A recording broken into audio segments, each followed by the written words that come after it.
हिमाचल प्रदेश विधानसभा budget सत्र के 5वें दिन सदन में राज्यपाल के अभिभाषण पर लाए गए धन्यवाद प्रस्ताव पर चर्चा जारी है। इस दौरान जब डिप्टी सीएम ने अपना वक्तव्य रखा तो सदन में तीखे नोक-झोंक देखने को मिली। इस दौरान उप मुख्यमंत्री ने पूर्व भाजपा सरकार के दौरान कांग्रेस विधायकों पर दर्ज किए गए मामलों का मुद्दा उठाया। इस दौरान मुकेश अग्निहोत्री ने विपक्ष से प्रदेश की वित्तीय मुद्दों पर अपनी स्थिति स्पष्ट करने को कहा। उप मुख्यमंत्री मुकेश अग्निहोत्री ने कहा कि विपक्ष जब सत्ता में था तब भी राज्यपाल बिना पूरा अभिभाषण पढ़े कुछ भी मिनटों में सदन से चले गए थे। उप मुख्यमंत्री ने गंभीर आरोप लगाते हुए कहा कि उस समय कांग्रेस विधायक राज्यपाल के समक्ष बात रखने गए तो उन मुकदमे दर्ज कर दिए गए। मुकेश अग्निहोत्री ने कहा कि विधायकों के खिलाफ देशद्रोह जैसे मुकदमे दर्ज किए गए। कोचिंग के क्षेत्र में अपनी अलग पहचान बना चुका बीआरसी इंस्टीट्यूट करवाता है +1 +2 medical, non medical, JEE mains, advance NEET की कोचिंग। बीआरसी इंस्टीट्यूट जाना जाता है अच्छे कंपटीशन के लिए, जहां हर साल सैकड़ों बच्चे कंपटीशन की तैयारी करते हैं और बीआरसी का हर साल का रिजल्ट सराहनीय है। इसके लिए एक अच्छा अनुशासन, अच्छा स्टडी मटेरियल, अच्छी फैकल्टी जो बीआरसी इंस्टीट्यूट के पास अवेलेबल है। अभी बीआरसी में +1 +2 जेईई नीट की एडमिशन चल रही है, तो आइए ज्वाइन बीआरसी, हेल्दी बीआरसी।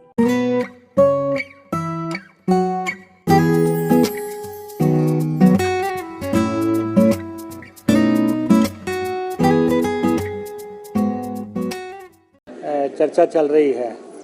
राज्यपाल महोदय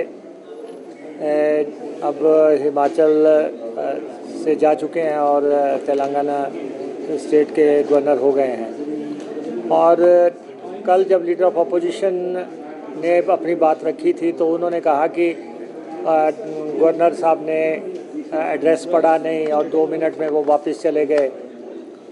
और क्योंकि उन्होंने कहा कि कुछ पैरे ऐसे हैं जो अनकॉन्स्टिट्यूशनल हैं और उन्होंने गवर्नर साहब का रेफरेंस दिया। तो जब गवर्नर आ गए विधानसभा के अंदर और उन्होंने एड्रेस चाहे 2 मिनट किया, चाहे वो उन्होंने पूरा पढ़ा, ये ज़्यादा मैटर नहीं करता, लेकिन वो विधानसभा के टेबल पे ले हो गया सारा। इसका मतलब कि जो भी उसमें लिखा हुआ है वो सब सही है और गवर्नर वैसे भी कैबिनेट की रिकमेंडेशन पे एक्ट करते हैं। तो जो भी उस डॉक्यूमेंट में लिखा है तो उस पर कोई विवाद नहीं है। और लेकिन सवाल ये है कि जब वो कहते हैं कि 2 मिनट में गवर्नर चले गए, तो उनके टाइम में भी गवर्नर 2 मिनट में चले गए थे और बिना पढ़े चले गए थे। तो हमने उनको कहा कि जब वो गए थे गवर्नर, तो हमने गवर्नर साहब से उसमें जाके रिक्वेस्ट करनी चाहिए कि आप जो है पूरा पढ़ के जाइए। और गवर्नर एड्रेस ये एक गरिमा का विषय है, लेकिन वहाँ पे हमारे खिलाफ एक्शन किया गया और उसको वहाँ पे एफआईआर दर्ज की गई 6 एमएलएस के खिलाफ। और जबकि और साथ में उनको हाउस से बाहर निकाला गया। तो जयराम जी कह रहे थे कि उन्हें भी बाहर निकाला गया था। तो बाहर निकालना तो विशेषाधिकार है स्पीकर साहब का कि वो किस एमएलए को बाहर निकालते हैं, किस एमएलए को विधानसभा से ही बाहर निकालते हैं, वो उनके पास अधिकार है।